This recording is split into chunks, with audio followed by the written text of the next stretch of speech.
Está encerrando nesse momento, nossa cobertura vai continuar. A qualquer momento a gente volta com mais informações. Queria destacar aqui o trabalho de todos que estão aqui, né? Todos nos ajudaram, todos estamos nos ajudando mutuamente para que você possa ficar bem informado, técnicos, jornalistas, enfim, todo mundo. Né? Mas queria lembrar apenas um detalhe. O atentado aconteceu no 14 de julho. A data 14 de julho, ela simbolicamente marca o início da Revolução Francesa, 14 de julho de 1789. E por que eles dizem que a Revolução Francesa começou no 14 de julho? Porque foi o dia em que a população de Paris atacou uma prisão que existia em Paris, chamada Bastille em francês. Era nessa prisão chamada de Bastilha que o rei, na época, cidadão chamado Luís XVI, ele podia mandar encarcerar quem ele quisesse.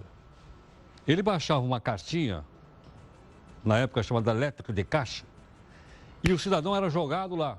E mais, depois ele esquecia que o cidadão estava lá na Bastilha. O cara apodrecia na Bastilha.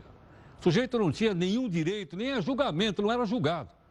Então, em outras palavras, aquele prédio chamado Bastilha, ele era o símbolo do absolutismo monárquico na França. Ou seja, o cara faz o que quer. Por que o rei fazia o que ele quer? Porque na época o absolutismo dizia que quem deu o poder para o rei foi Deus. O poder era de origem divina.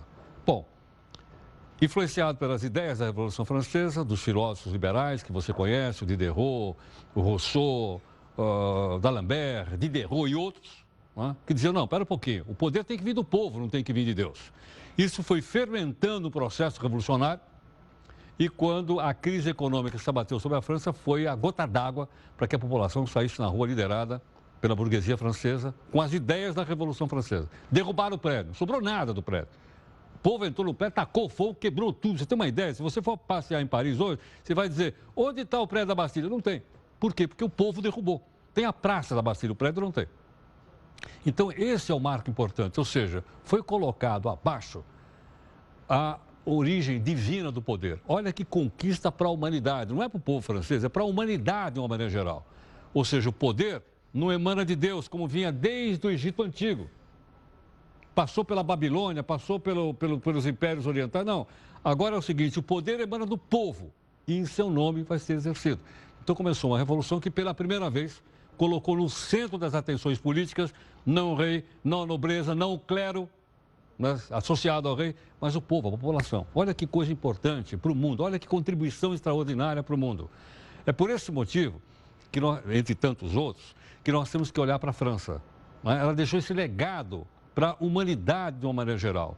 Hoje, nós estamos no século XXI e sempre que nós falamos da situação de qualquer país, inclusive do nosso, o que nós dizemos?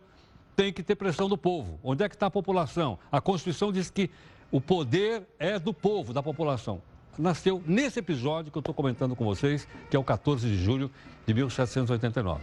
Portanto, de uma forma ou de outra, eu acho que todos nós aqui vamos concordar que esse atentado não é um atentado contra a França. É um atentado contra todos nós. É um atentado contra a humanidade. É um atentado contra as pessoas que acreditam no diálogo, na política, na democracia, na disputa do poder, na ética, que, de certa forma, né, nós ainda estamos lutando no nosso país, mas outras nações do mundo estão em estado mais maduro nessas coisas que eu citei. Por isso, eu deixo aqui, né, a nossa solidariedade ao povo da França, dizendo que todos nós fomos atingidos também pelo atentado em Nice. Obrigado e até amanhã às 9 da noite.